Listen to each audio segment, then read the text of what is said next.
Este es solamente un gráfico para demostrarles cuando un paciente hace hemólisis por diferentes motivos, ¿no?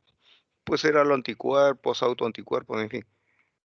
Observen el plasma cómo mantiene su coloración cuando no hay, digamos, sangre en el plasma.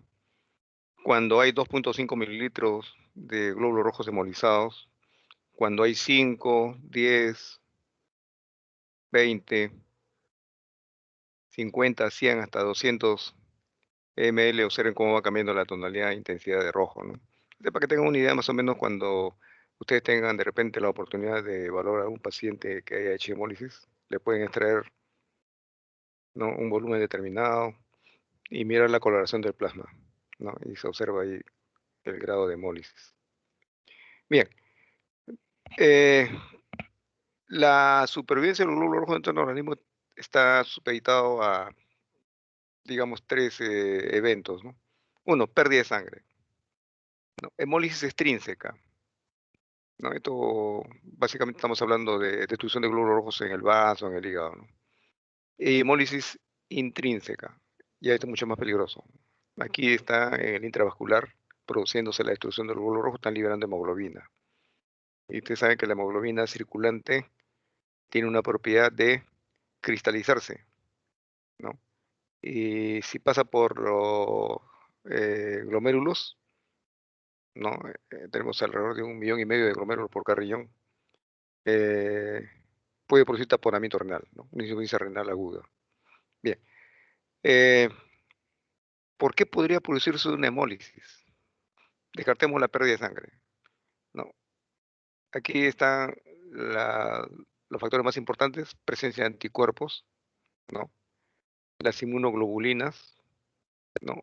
Si son fijador y complemento, son mucho más eh, peligrosas, sobre todo la IgG, ¿no? La IgM fija complemento también. Presencia de un fármaco, hay hasta 4 formas de presentación de hemólisis debido a los fármacos, depende de su modo de acción, ¿no? Y también procesos infecciosos, ¿no?, que pueden eventualmente producir también hemólisis, destrucción de glóbulos rojos. Estamos hablando de Plasmodium, Bartonella, ¿no? Bien, eh, en cuanto a la clasificación de las anemias hemolíticas autoinmunes, la clasificación puede estar establecida en relación a algunas propiedades biológicas de estos anticuerpos. Entonces estamos hablando de anemias hemolíticas autoinmunes por anticuerpos calientes. Se le llamó calientes porque generalmente se encontró que su actividad hemolítica estaba dentro del paciente, ¿no? Se podía demostrar in vivo que se había producido la hemólisis. Generalmente, ¿verdad?, se estableció que es una temperatura a partir de 34 grados centígrados hacia arriba, ¿no?, para que produzca este efecto. Y hay también una subclasificación de idiopática, secundaria a linfomas, a leucemias linfocíticas crónicas, lupus eritematosos sistémicos, ¿no? Y la característica, insisto, es debido a la presencia de anticuerpos llamados calientes. ¿Por qué? Porque necesitan una temperatura superior a 34 grados centígrados para producir ese efecto hemolítico. Después hay la anemia hemolítica autoinmune por anticuerpos fríos, y a su vez se subdivide en dos grupos, ¿no? El síndrome de aglutinina frías, que también puede ser idiopática, causa desconocida, o secundaria a neumonías por micoplasmas, mononucleosis infecciosa, infecciones virales, linfomas, ¿no? Mieloma múltiple también, ¿no? Entonces, este es el síndrome de aglutininas frías. Y se le llama así porque su temperatura de acción es por debajo de 30 grados centígrados. Tenemos también la hemoglobina paroxística a frigori o al frío, ¿no? En este caso estamos hablando de una eh, hemolicina de amplio rango térmico, ¿no? Puede ser de origen idiopático para que aparezca esta hemolicina, o puede ser secundaria a sífilis, infecciones virales, hepatitis C, ¿no? Eh, La otra clasificación de la anemia hemolítica está relacionada con la presencia de anticuerpos, o sea, anticuerpos extraños, ¿no?, que han ingresado al organismo.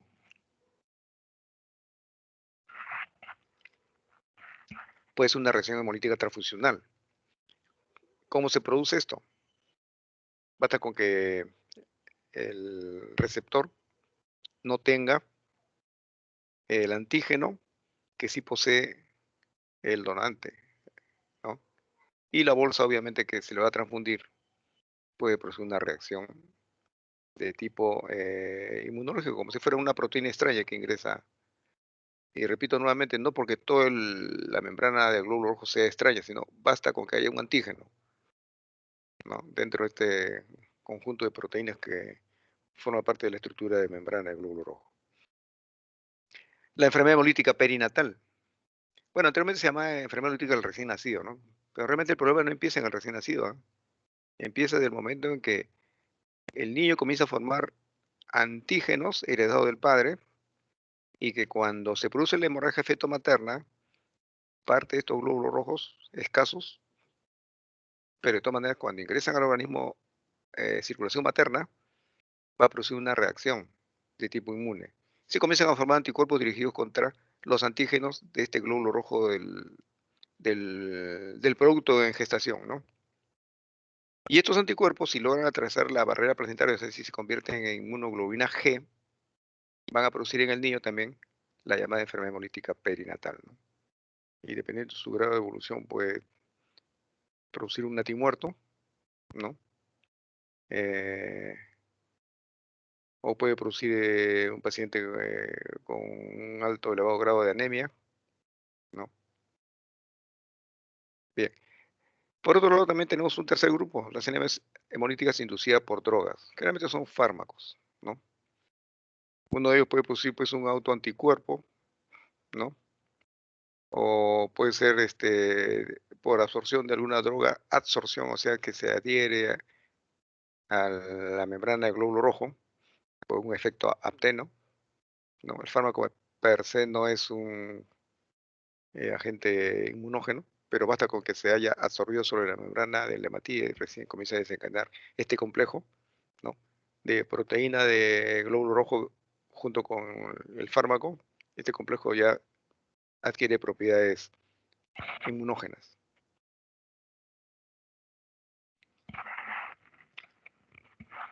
La otra está relacionada con una droga, un fármaco que haya formado algún inmunocomplejo con su respectivo anticuerpo y que al absorberse sobre el glóbulo rojo también va a empezar a fijar complemento y va a producir hemólisis. Una cuarta modificación está dada por el mismo fármaco que empieza a modificar la estructura de la membrana celular y por lo tanto comienza a expresar proteínas que son identificadas por el organismo como extrañas, ¿no? Y también son motivo de destrucción del glóbulo rojo. Bien, acá este cuadro, básicamente vamos a hablar de las formas en que se puede presentar, ¿no?, los anticuerpos, ¿no? Observen ustedes, por ejemplo, el autoanticuerpo si es IgG, generalmente es caliente, el IgM es frío, la hemoglobina paroxística Frigori es una inmunoglobulina bifásica, o sea, de amplio rango térmico, tanto frío como caliente, ¿no? ¿Y cómo sería su respuesta frente a la prueba llamada Coombs? Usted ya tiene idea del concepto de lo que es el test de Coombs, ¿no? Asumimos que esto es así, ¿no? Hay dos tipos de test de Coombs indirecto y test de Coombs directo. Cada uno tiene su metodología y tiene su propósito para el que se realiza, ¿no es cierto? Bueno, dicho eso, vamos a analizar el Coombs indirecto de un anticuerpo caliente, reactivo el 80%, ¿no? O sea, gran porcentaje de los anticuerpos calientes son reactivos al test de Coombs indirecto.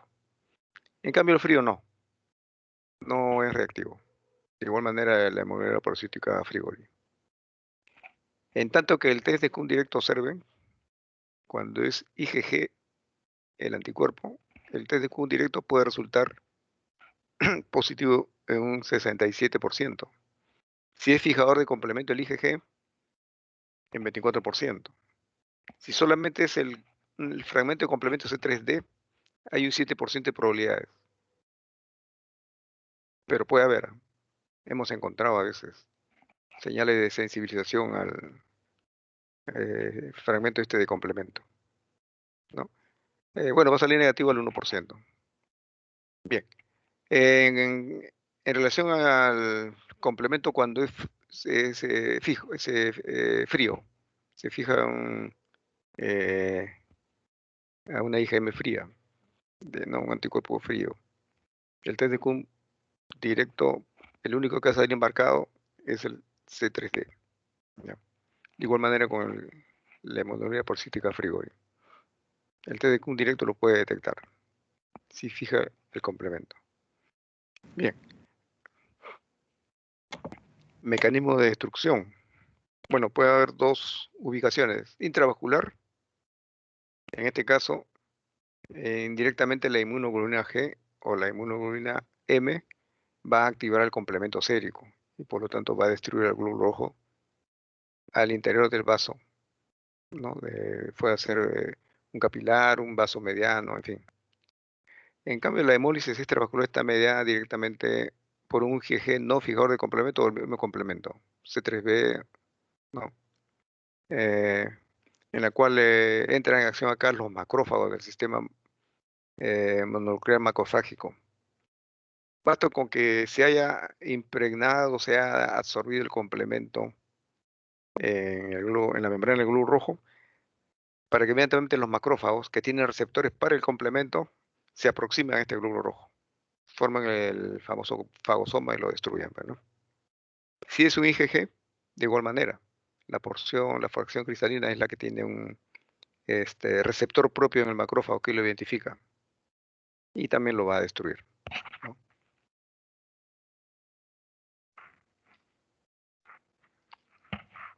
Bien, algunas características serológicas que es importante que también ustedes lo recuerden, tomen nota.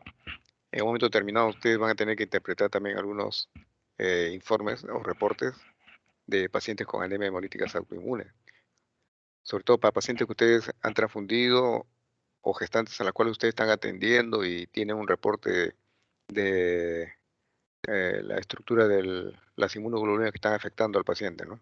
Entonces recordar cuáles son estos anticuerpos que pueden ser detectables.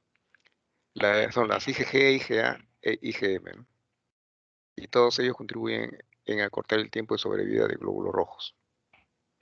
Bien, la temperatura es óptima, ya habíamos dicho, la temperatura de los anticuerpos calientes. La temperatura óptima es 37 grados centígrados los anticuerpos calientes, pero pueden ser detectados incluso a 34 grados centígrados, ¿ya? Los fríos a menos 30, menores a 30 grados centígrados, de 30 para abajo, ¿no? Puede ser 25, 20, 22. Temperatura ambiente 22, ¿no? Pues se llaman anticuerpos fríos, porque son detectables y no es necesario que lleguen a una temperatura corporal.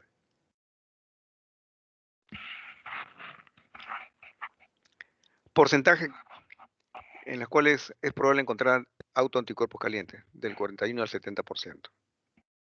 Autoanticuerpos fríos, del 16 al 32%. Anemias hemolíticas inducidas por drogas, del 12 al 18%. Hemoglobina parasítica nocturna, bueno, en este caso es Afrigoria, hay un error acá de tipeo. Hemoglobina parasítica Afrigoria, 2%. Bien. En cuanto a la característica de estos anticuerpos, es importante definir a qué clase corresponde. Es inmunoglobulina G, inmunoglobulina M, inmunoglobulina A. ¿A qué subclase si es IgG? Inmunoglobulina 1, inmunoglobulina 2, 3, 4. Es fijador de complemento, ¿no? Generalmente el 3 y el 4, ¿no? La especificidad también es importante, ¿no? El rango térmico, ya hemos dicho, el rango térmico de los anticuerpos fríos, calientes, de amplio rango térmico, como el de la hemoglobina parasítica Frigori. Su eficiencia de la activación del complemento, que es el que le va a dar la característica de hemolizar al glóbulo rojo, ¿no? La afinidad del anticuerpo, es decir, con qué rapidez puede inmediatamente activar el proceso hemolítico, ¿no? Y alguna que otra característica cualitativa, muchas veces desconocida, es que conforme van avanzando los estudios se van eh, encontrando, ¿no?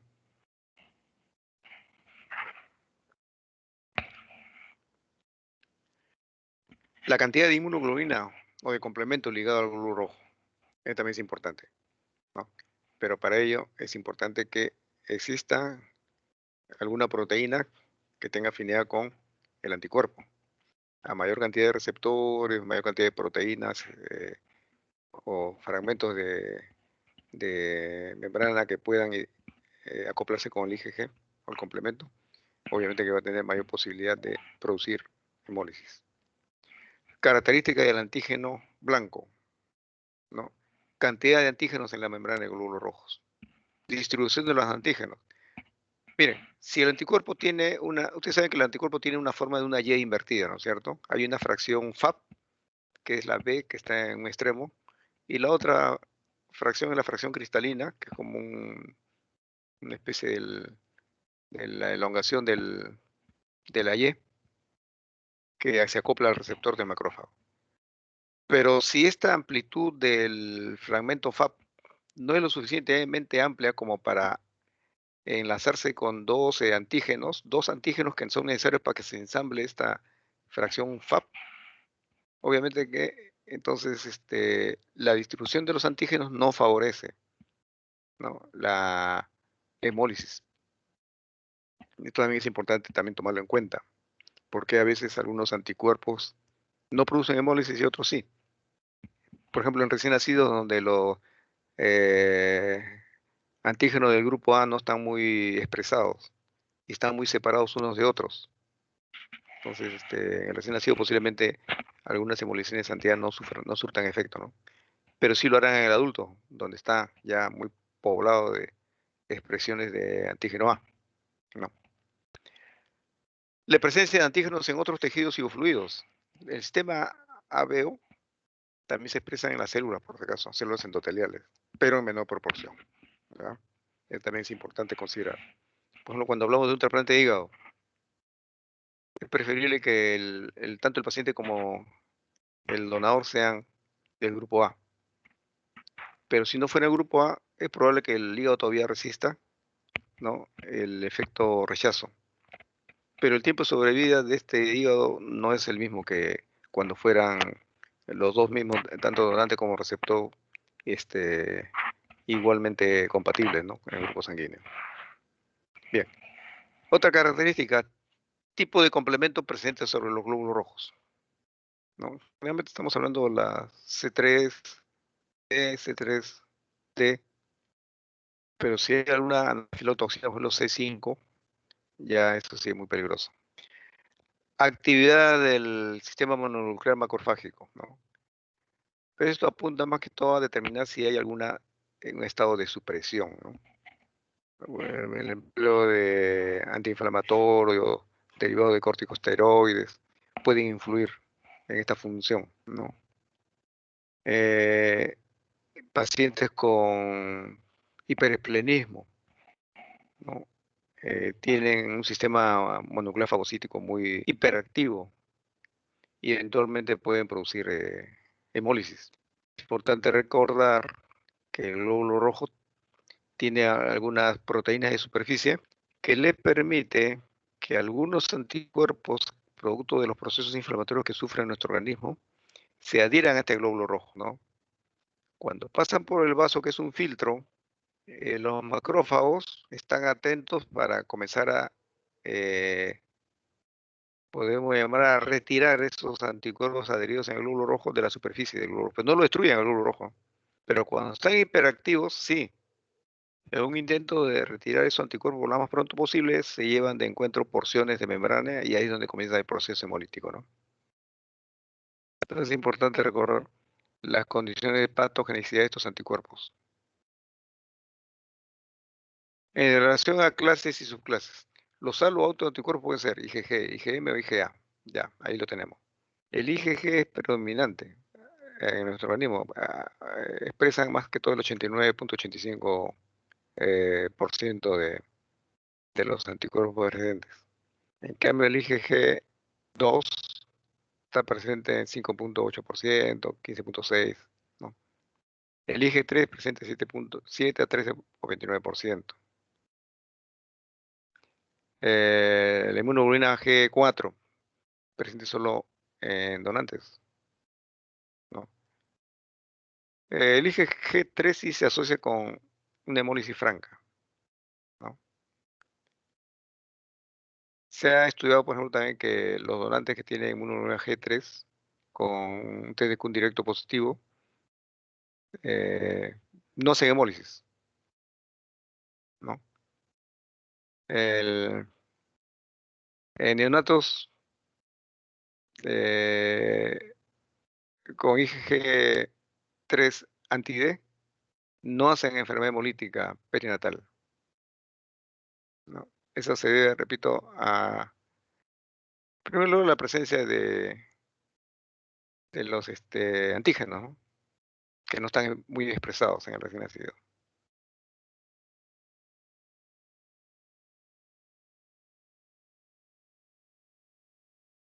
Bien, los IgG2, IgG4, el IgA no van a activar el complemento, ¿ya? ¿Por qué? Porque los macrófagos no tienen receptores para ellos.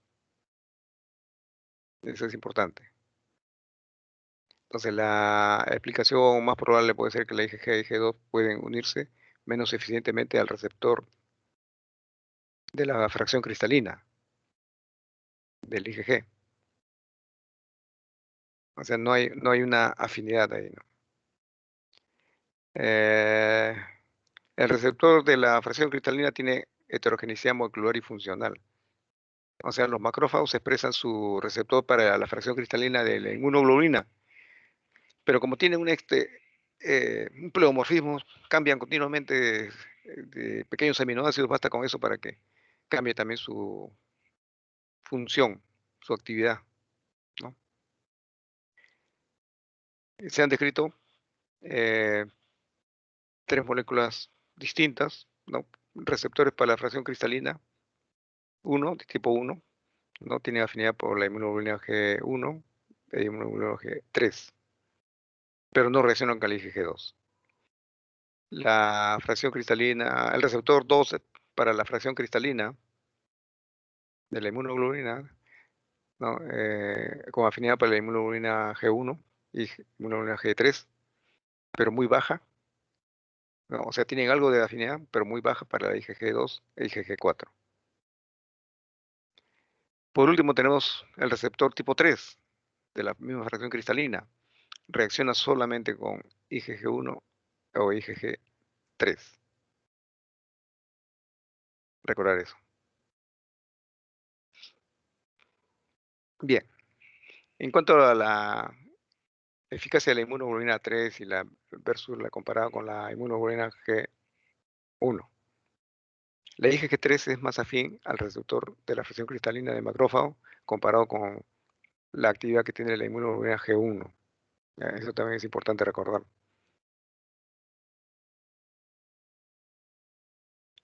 Bien, incremento de la destrucción de glóbulos rojos asociados a pequeñas cantidades de inmunoglobulina G. Bueno, se ha detectado que existen aloanticuerpos y autoanticuerpos que causan anemia hemolítica de tipo autoinmune o reacción hemolítica transfusional, pero que no son detectados por los test de rutina, ¿ya? Esto, bueno, depende básicamente de la metodología que se puede estar usando, ¿no? Eh, los procedimientos tradicionales siempre usaban los métodos del procesamiento en tubo, ¿no? En la cual se requiere que haya presencia de 100 hasta 400 moléculas de inmunoglobulina G para que recién el glóbulo rojo aparezca con un test con un directo positivo. Pero hay otras metodologías en las cuales se ha detectado que basta con 50 moléculas y ya puedan ser detectados, ¿no? Son otras metodologías mucho más, tienen el mismo fundamento, digamos, pero el principio de la prueba no es la misma, no es en tubo, ¿no?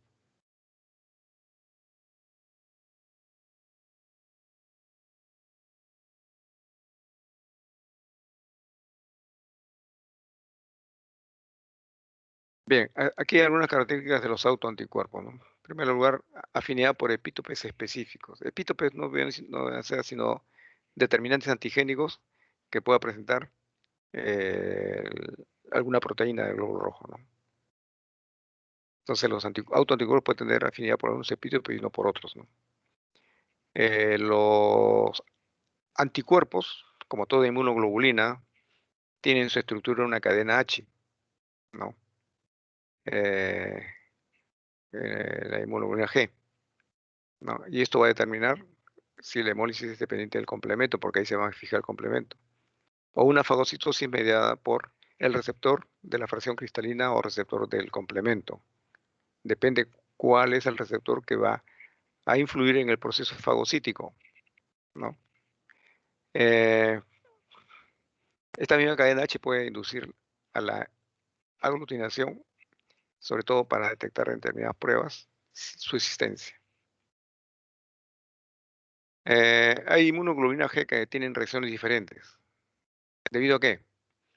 Cambios en la afinidad, desde la primera parte. O cambio de funciones efectoras asociadas con la región cristalina de la inmunoglobulina G. Bien, aquí vamos a tratar un poco de las anemias hemolíticas autoinmunes por anticuerpos calientes, es decir, aquellos que tienen temperatura cercana a la corporal, ¿no? Bueno, características más importantes, el anticuerpo caliente siempre será IgG. Temperatura óptima, 37 grados centígrados.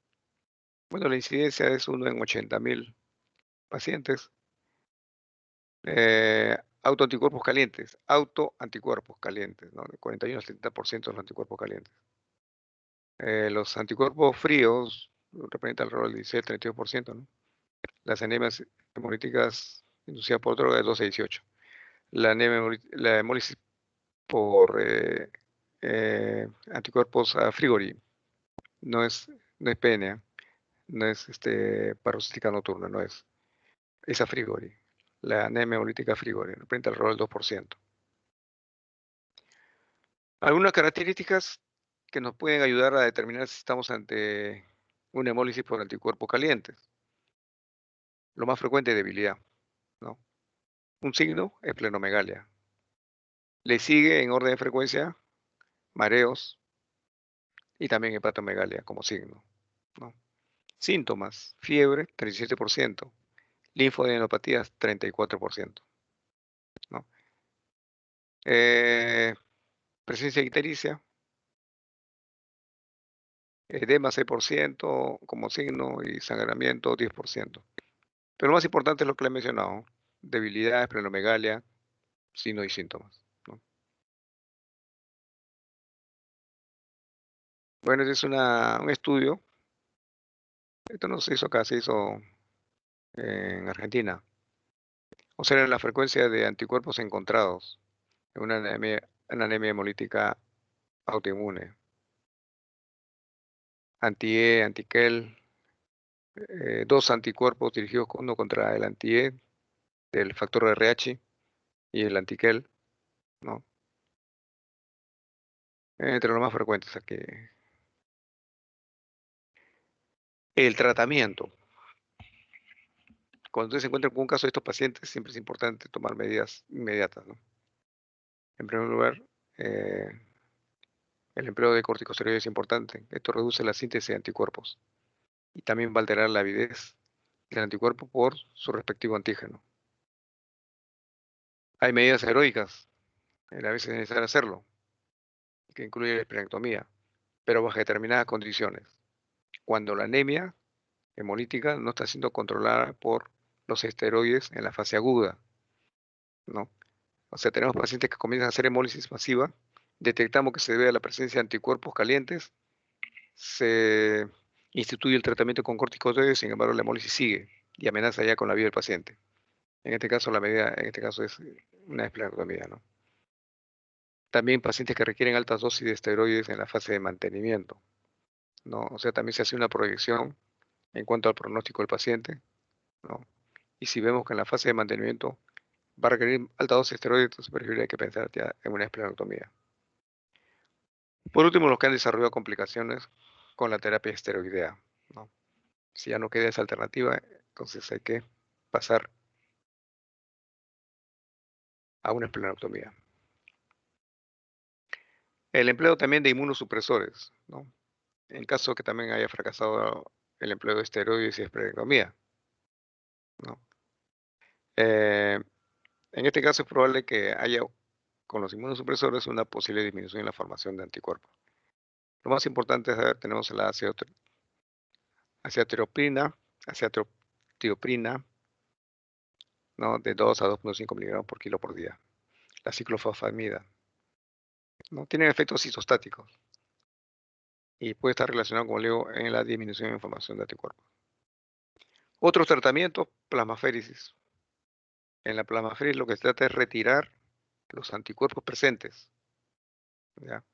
Y colocar un plasma libre de estos anticuerpos, un plasma de cualquier donante normal, obviamente, ¿no? Transfusiones, pero en este caso son transfusiones en las cuales se retiró no solamente plasma, sino también glóbulo rojo, ¿ya? Se piensa también otros mecanismos como la infusión de eritropoyetina, que estimula la mayor producción de glóbulos rojos, ¿no? Eh, Dicen que los anticuerpos monoclonales dirigidos contra eh, proteínas de superficie anti-CD4 de los linfocitos pueden prevenir la formación de autoanticuerpos contra antígenos de glóbulos rojos, ¿no? Repito, contra linfocitos eh, CD4.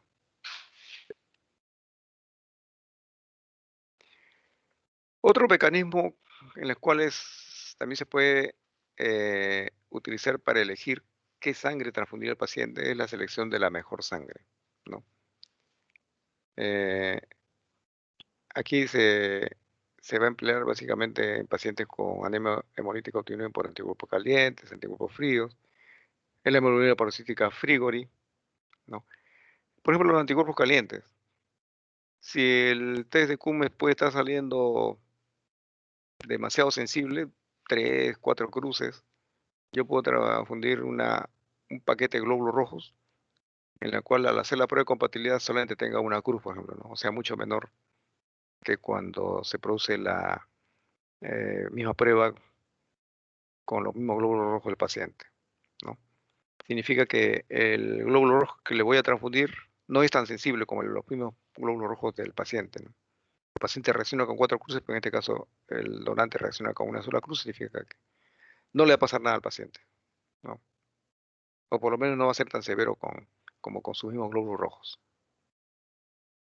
En la hemoglobina hemolítica autoinmune por anticuerpos fríos, el síndrome de aglutinias frías.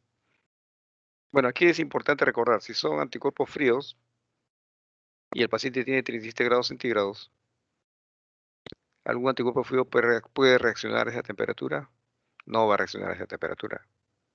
Por lo tanto, no hay ningún problema de transfundirle si se detecta presencia de anticuerpos fríos, ¿no?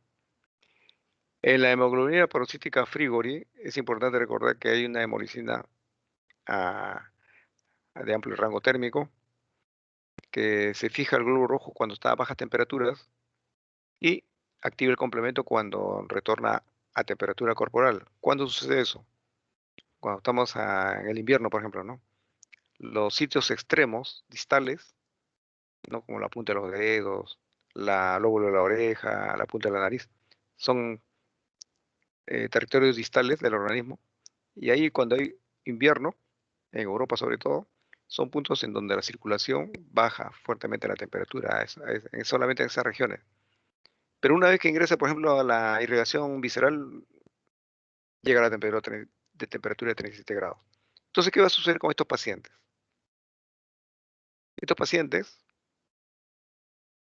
cuando están a temperatura fría, van a fijar el complemento, ¿ya?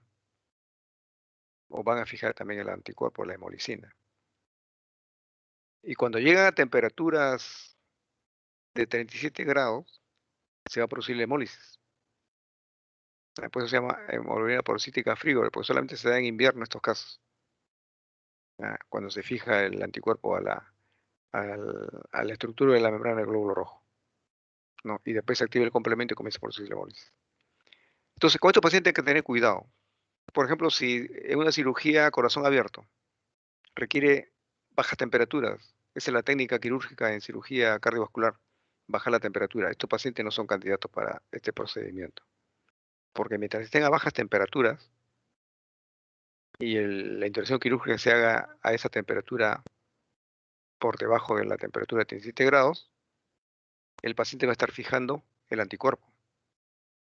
Cuando restablezca la temperatura corporal a 37 grados centígrados, terminó la operación, cierran todo el área quirúrgica, etc., el paciente comienza a hacer hemólisis.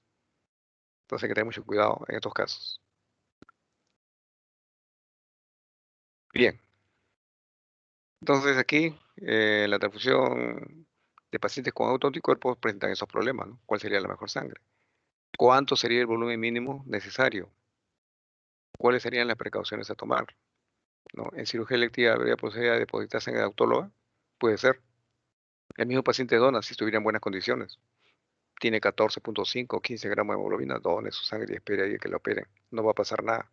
Una vez que lo operen, se le transfunde la sangre. Es una alternativa para estos casos. Adicionalmente, otros problemas que van a suceder en las transfusiones sanguíneas, pacientes con anemia hemolítica, presencia de anticuerpos que pueden cubrir anticuerpos calientes. También es importante. Autoanticuerpos pueden acelerar la destrucción de glóbulos rojos transfundidos. Autoanticuerpos, ¿no? O sea, ya no es por los glóbulos rojos transfundidos, sino el autoanticuerpo que lo forma el organismo del mismo receptor está ahí esperando estos glóbulos transfundidos para destruirlos también, ¿no? En estos casos es importante, repito, el estudio inmunohematológico de los paquetes de glóbulos rojos a transfundir, ¿ya? Y sortear los riesgos que se presentan en estos casos, minimizándolos, ¿no? Con la sangre adecuada.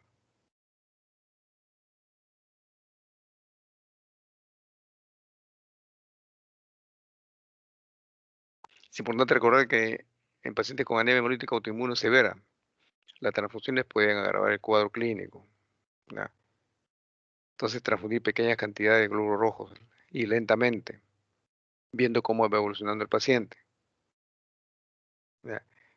La infusión máxima permisible es 4 unidades, perdón, 4 horas, ¿ya? Después de 4 horas, retirar la bolsa. No es bueno ya pasarse de esa hora para la transfusión. Aún cuando haya habido pequeñas cantidades, ya se le transfundió algo. Lo importante es que no se haga tan violentamente como si fuera un glóbulo rojo, un paciente normal, ¿no? Entonces requiere pues una observación permanente, sostenida, ¿no? Durante la transfusión. Observar si hay falla cardíaca. A veces el paciente se queja de dolor de pecho, sobrecarga circulatoria, ¿no? Si se observa cualquier efecto adverso, suspender inmediatamente la transfusión. Y hay casos que se pueden presentar. Yo recuerdo uno. Eran las 5 de la tarde y me llamaron urgente del teléfono. ¿Qué sucedía? El residente informó, el paciente está orinando oscuro. Ya, corta inmediatamente la transfusión. Inmediatamente se corta. No, es importante, ¿eh?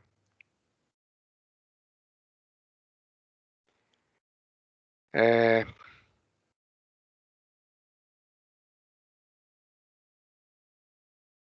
¿Cuánto es lo mínimo necesario para transfundir?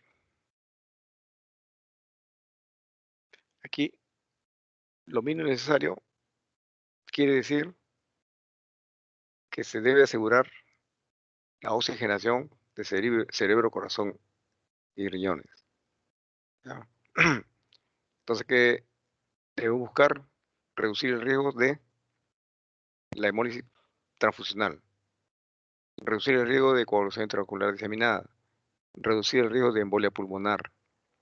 ¿Ya? Recordar que si algún trombo pasa por venas profundas, puede llegar hasta el corazón y de ahí el pulmón y producir embolia pulmonar. En relación a las anemias hemolíticas a anticuerpos fríos,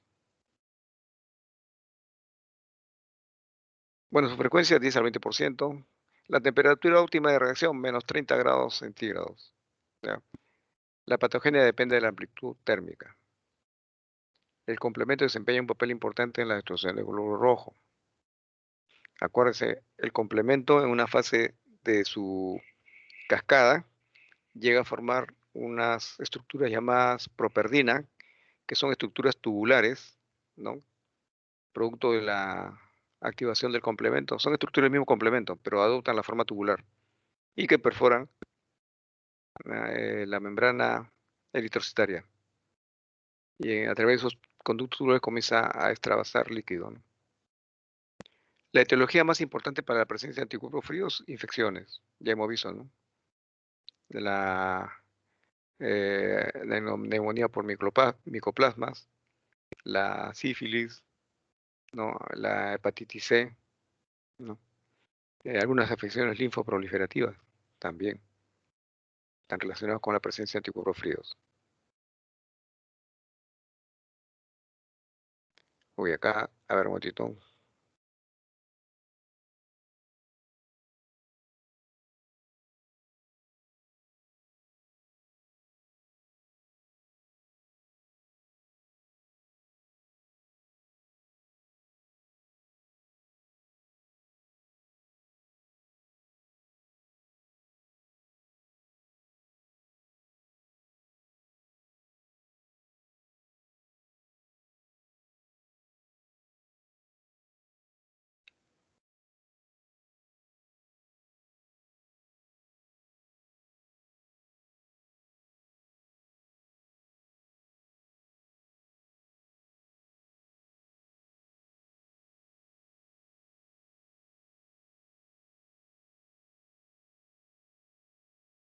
¿Está compartiendo pantalla o ya se desapareció? Se desapareció, doctor. Ahorita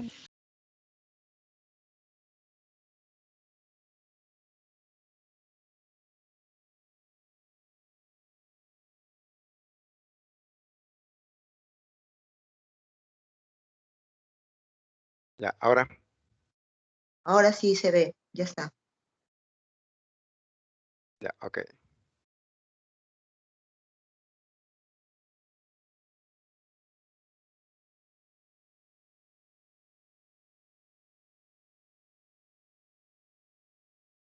Ya, bien. Entonces, aquí la anemia hemolytica por anticuerpos fríos sucede en temperatura. No, bueno, acá este es menor a 30 grados centígrados. ¿Ah? La edad que se presenta generalmente entre 51 y 60 años. Lo que sucede es lo siguiente, aquí los autoanticuerpos fríos están relacionados con algún mecanismo de formación de autoanticuerpos que probablemente ya estén venido a menos por la edad del paciente. Entonces comienzan a formarse estos tipos de anticuerpos, ¿no? La frecuencia 26% es en pacientes menores de 41 años. Síntomas, cuadro de anemia crónica, ¿no?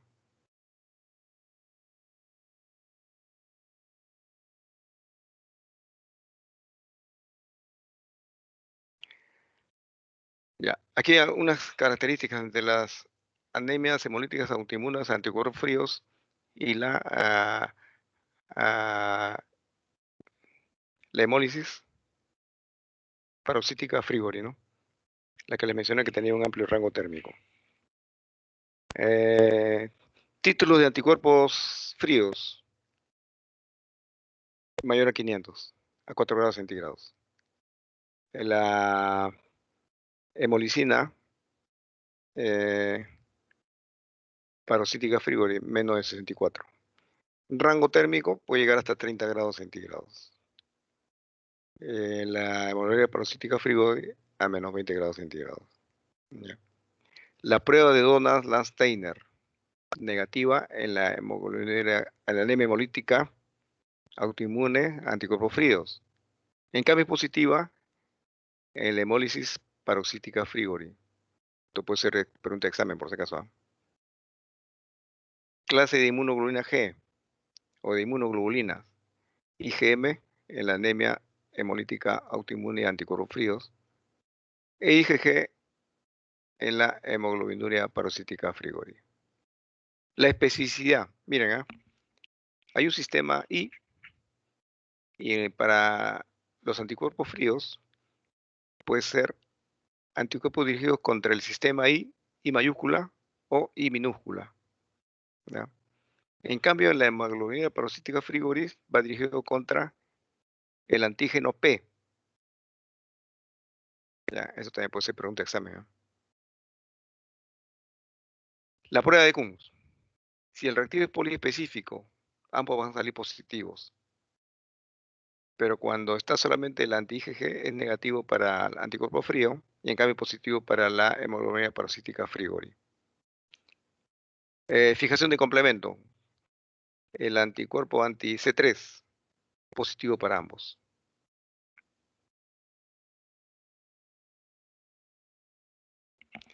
Bueno, el mecanismo patogénico puede ser pólisis directa, debido a que se fijó el complemento y se activa la cascada del complemento, ¿no? Poco frecuente. Y generalmente se queda en la fracción C3b. El efecto opsonina, ¿ya? ¿Qué significa esto? Que comienzan a absorberse sobre la membrana del glóbulo rojo. Inmediatamente los macrófagos y particularmente las células Kupffer, ¿no? Presentan mayor afinidad por estos fragmentos del complemento C3b, C3bi, C4b. ¿Ya? Entonces ese es el efecto opsonina. Recordar que los macrófagos no tienen receptores anti-C3d, ¿ya? Por eso que solamente se encuentran la afinidad y el efecto opsonina para el C3b, ¿ya? Recordar. Bueno, ¿cuáles son los antígenos del glóbulo rojo que van a activar a estos anticuerpos fríos? Ya lo mencionamos, en el sistema I, el I mayúscula y el I minúscula, ¿ya? El P, unidos a las glicoforinas A y B. Los antígenos del sistema M y P, ¿ya? También son los que pueden estimular la formación de anticuerpos fríos. Otra característica de los autoanticuerpos, aparte que son IgM, son capaces de fijar complemento, ¿ya? Si se produce un calentamiento de los glóbulos rojos que han fijado complemento a 37 grados centígrados, se revierte la aglutinación, ya no hay, ¿no? Repito, porque precisamente eso se llama anticuerpo frío, solamente tiene actividad a baja temperatura, ¿no? 30, 32 grados centígrados. Se han reportado también crioaglutinina de clase IgA e IgG, pero son muy raros. Generalmente uno en invierno se da cuenta de estos fenómenos, ¿no?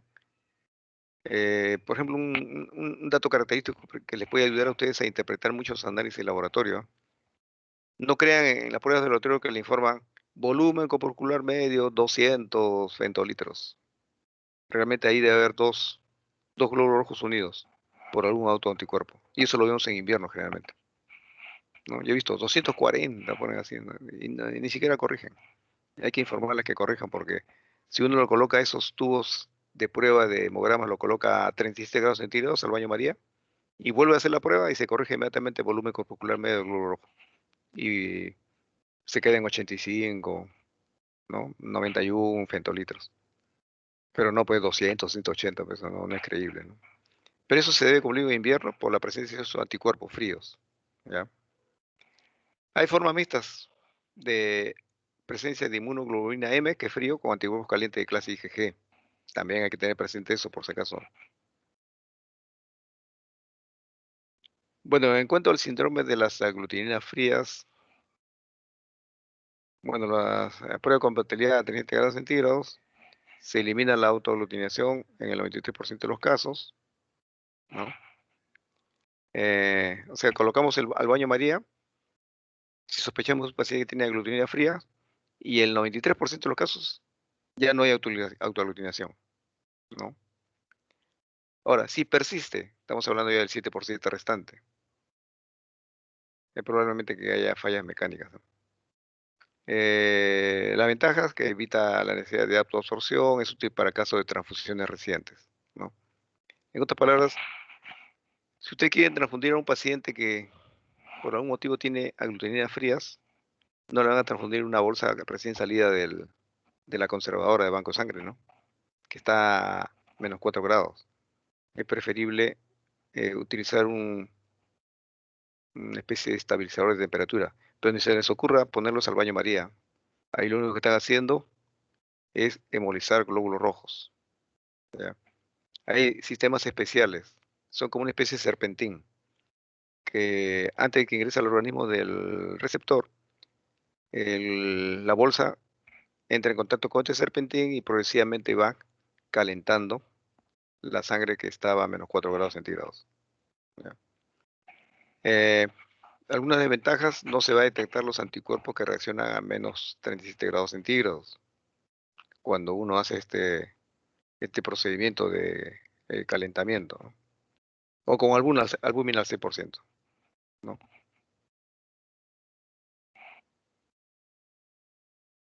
Transfusiones en la enfermedad por aglutininas frías. ¿Qué hacemos con esos pacientes que tienen aglutininas frías? El glóbulo rojo a transfundirse debe carecer de cualquier antígeno correspondiente al anticuerpo. ¿Ya? Identificar autoanticuerpos fríos por método de precalentamiento, técnica de absorción en frío, ¿no? Eh, por si acaso, los anticuerpos fríos con amplio rango térmico pueden interferir las pruebas de compatibilidad, porque como también actúan a 37 grados centígrados, pasan la prueba de compatibilidad en las fases iniciales, que se hacen a temperatura ambiente, pero cuando entran ya a temperatura de 37 grados centígrados, ahí puede interferir las pruebas, ¿no? El complemento puede ser activado en áreas frías de la circulación, eso tomar en cuenta, ¿ya? La especificidad más frecuente: antígeno I.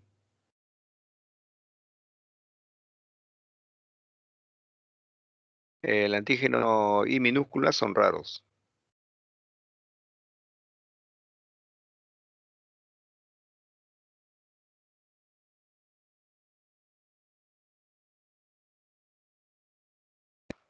Bueno, como les mencionaba, el uso de calentadores de sangre pueden tener un valor, ¿no? Lo malo que es el problema del costo, ¿no? Otros prefieren transfundir a un paciente que esté en un área con mayor temperatura, o sea, calentar al paciente, ¿no? Hay procedimientos que requieren hipotermia sistémica, como les mencioné, el bypass cardiopulmonar, en donde pueden activarse complemento. Ahí sí hay que tener mucho cuidado con este tipo de pacientes y advertir al cirujano, ¿no? También tener presente, si se va a transfundir sangre, que no exceda la temperatura eh, de 4 grados centígrados o por debajo de 4 grados centígrados, sobre todo cuando hay transfusiones masivas, porque puede producir hemaglutinación intracoronaria, ¿no? Y en ese caso puede haber isquemia o infarto, ¿no? También es importante usar glóbulos rojos leucorreducidos, ¿ya? ¿Con qué finalidad? Evitar riesgos de reacciones febriles no hemolíticas. O sea, no estamos pensando en los problemas hemolíticos de las aglutininas frías, pero también hay un problema.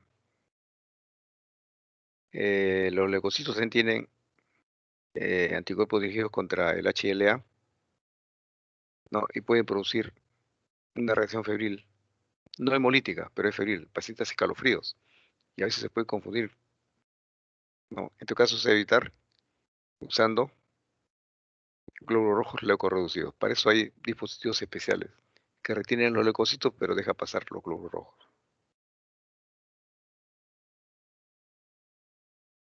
Bueno, entonces, en relación a las pruebas para detectar la hemolicina de amplio rango térmico en la pacientes con hemólisis, con hemoglobina paroxística Frigori.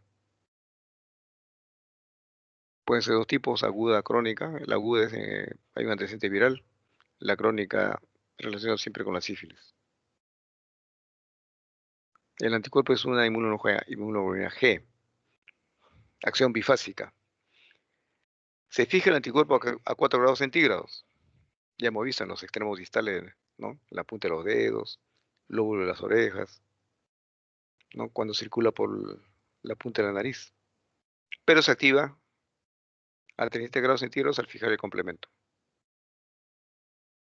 ¿Qué anticuerpo está establecido? Es un anticuerpo dirigido contra el antígeno P. Bueno, esta es la prueba de Donald Stern, es la técnica de laboratorio, ¿no? Se utiliza un control a 17 grados centígrados, ¿no? El glóbulo rojo de paciente en estudio se fija primero y se mantiene a 0 grados centígrados y después de 30 minutos se le mantiene a 37 grados. Y ahí es donde se puede detectar la hemólisis.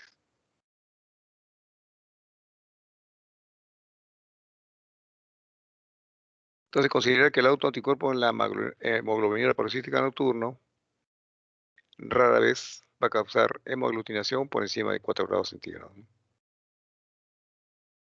El autoanticuerpo tiene una especificidad, repetimos, anti-P mayúscula, ¿no? No va a reaccionar con fenotipos raros como P minúscula o el PK. Hay otros casos raros que han sido reportados, ¿no? Hablan de hemolicina anti-mayúscula, anti-minúscula.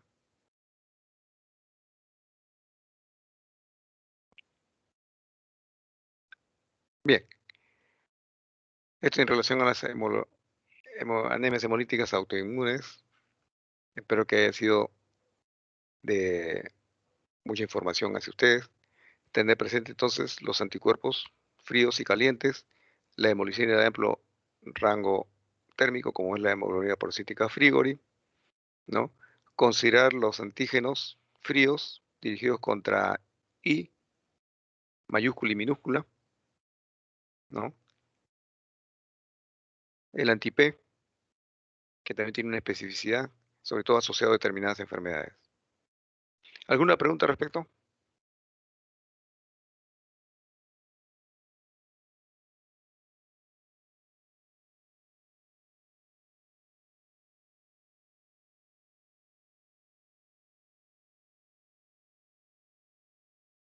No, doctor, todo claro. Bien, entonces, hasta acá nomás quedamos. Está bien, doctor. Gracias. Por si Muchas acaso, gracias. hay que coordinar con el doctor Subieta para que haga la clase el próximo lunes, ¿eh? Sí, doctor, yo hablo con él para adelantar la